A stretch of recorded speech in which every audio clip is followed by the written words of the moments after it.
Assalamualaikum warahmatullahi wabarakatuh. Yang terhormat Bapak Zaldi Suhatman SEMBAAK selaku dosen pengampu mata kuliah Sistem Informasi Akuntansi. Perkenalkan, nama saya Vidinina Sabila Putri dengan NIM 2010 11 200 632, kelas 03 Sake 008. Perkenalkan, nama saya Rosmawati Manao, NIM 201111200619. Di sini saya akan menjelaskan mengenai flowchart siklus keuangan. Siklus keuangan merupakan suatu proses untuk menjadikan laporan keuangan perusahaan dalam periode tertentu. Laporan keuangan harus dibuat berdasarkan yang pertama adalah transaksi, yang kedua dokumentasi, yang ketiga jurnal umum. Setelah jurnal umum, di dalamnya terdapat buku besar pembantu piutang atau hutang. Dan selanjutnya adalah buku besar. Kemudian dilanjutkan dengan ayat jurnal penyesuaian. Setelah ayat jurnal penyesuaian adalah neraca saldo. Setelah neraca saldo akan dibuatkan neraca lajur. Di dalam neraca lajur terdapat laporan keuangan. Laporan keuangan yang dicatat dalam neraca lajur hanya ada laporan laba rugi dan neraca. Selanjutnya ada 3 laporan keuangan yang tersendiri, yaitu setelah laporan laba rugi, laporan neraca, laporan perubahan modal, laporan arus kas, dan catatan atas laporan keuangan. Di sini kita akan memulai untuk yang pertama tadi, yaitu transaksi. Transaksi keuangan itu terdiri apa sih yang umum? Yang pertama yang umum adalah ada kas kecil, bank, penjualan, pembelian, persediaan, dan gaji. Untuk kas kita ada dokumentasi. Dokumentasinya itu adalah bond atau kwitansi. Jadi rekap yang dibuat oleh accounting harus ada bukti lampirannya, yaitu bukti pengeluaran, baik itu bond atau kwitansi. Dan untuk mutasi bank yang saya maksud, yaitu setiap transaksi yang diinput di mutasi harus sesuai saldonya, tidak boleh beda. Yang pertama, biasanya ada penerimaan piutang, pembayaran hutang, pembayaran gaji, dan pembelian alat-alat apapun itu. Jadi semua transaksi yang ada di kas atau bank harus dilampirkan setiap pembayaran atau penerimaannya. Kemudian adalah penjualan. Penjualan itu terdiri dari invoice penjualan, surat jalan. Surat jalan bisa dari ekspedisi atau pengiriman lain. Invoice dengan penjualan, invoice dengan surat jalan harus sesuai antara invoice yang dibuka dengan surat jalan. Surat jalan itu adalah bukti pengiriman barang invoice yang dikirim ke customer. Yang kemudian adalah pembelian. Pembelian itu terdiri dari invoice pembelian dan surat jalan. Setiap pemesanan yang kita pesan dan di surat jalan yang kita terima pemesanannya harus sesuai dengan invoice yang kita pesan. Jadi setiap barang yang dikirim harus sesuai, tidak boleh berbeda. Yang kemudian adalah persediaan. Persediaan adalah ada stok di gudang, pencatatan fisik atau manual dengan stok barang yang ada di gudang. Jadi keduanya harus sesuai, tidak boleh ada selisih. Kemudian untuk gaji setiap karyawan yang dibayarkan, yang diterima karyawan harus sesuai pengeluarannya dengan di bank ataupun di kas. Kemudian semua transaksi yang terdiri dari kas, bank, penjualan, pembelian, persediaan, ataupun gaji, semuanya harus valid. Kevalidan data itu sangat penting. Setelah semua transaksi itu sudah kita dokumentasikan, sudah kita susun sesuai dengan transaksi yang ada, barulah kita mencatatnya atau dituangkan ke dalam jurnal. Jurnal umum. Jurnal umum terdiri dari kolom tanggal, keterangan, nomor referensi, debit, dan kredit. Setiap transaksi yang kita dapatkan dari urutan pertama harus disusun di jurnal umum dengan pencatatan yang sesuai. Contoh, untuk biaya gaji, berarti biaya gajinya di debit, dan contoh pengeluarannya itu melalui bank, berarti bank ada di kredit. Bank berkurang, beban gaji bertambah, dan seterusnya seperti itu.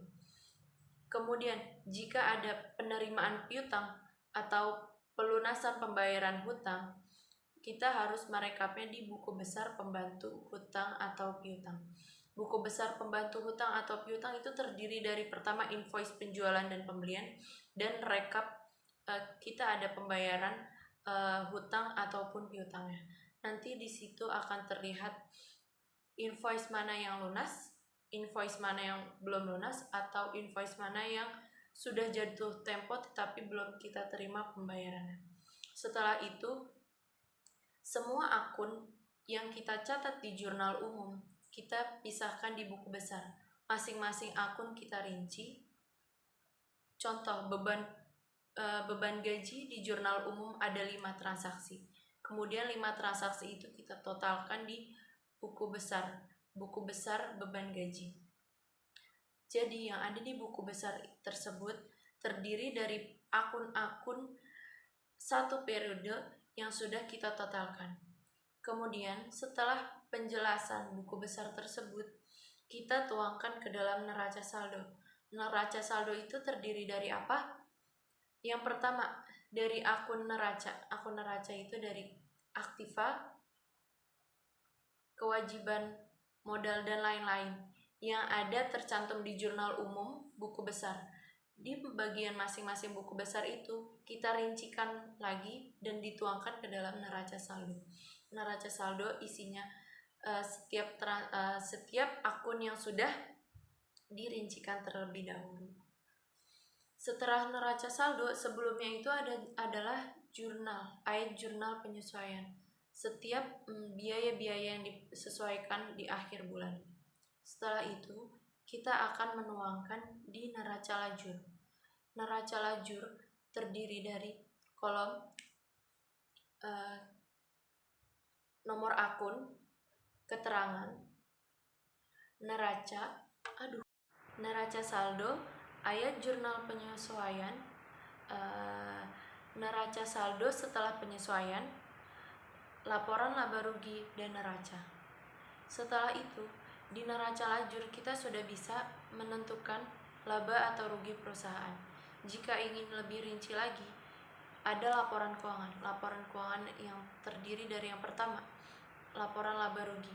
Laporan laba rugi yaitu laporan yang terdiri dari hasil usaha perusahaan, mulai dari penjualan, pembelian, dan biaya-biaya yang dikeluarkan untuk menaikkan omset perusahaan atau proses jalannya perusahaan tersebut. Dari situ, dari penjualan, pembelian, HPP, beban kita akan mengetahui laba rugi perusahaan. Setelah adanya laba rugi perusahaan, ada laporan perubahan modal. Laporan perubahan modal yaitu laporan perubahan modal yang biasanya ada penambahan atau pengambilan price dari pemilik perusahaan. Jika ada perubahan modal, itu adalah berarti ada pengambilan pribadi dari perusahaan, pengambilan uang perusahaan oleh pemilik pribadi. Setelah itu ada neraca. Neraca yang terdiri dari aktiva, kewajiban, dan modal.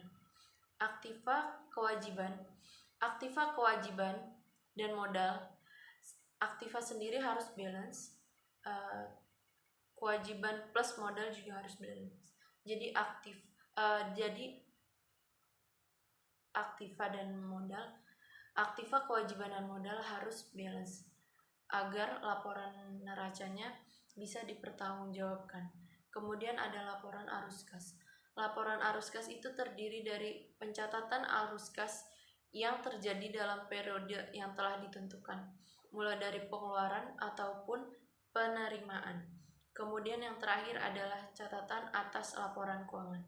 Catatan atas laporan keuangan menjelaskan mengenai semua perkiraan yang tercantum di dalam neraca, laporan laba rugi, maupun laporan perubahan ekuitas.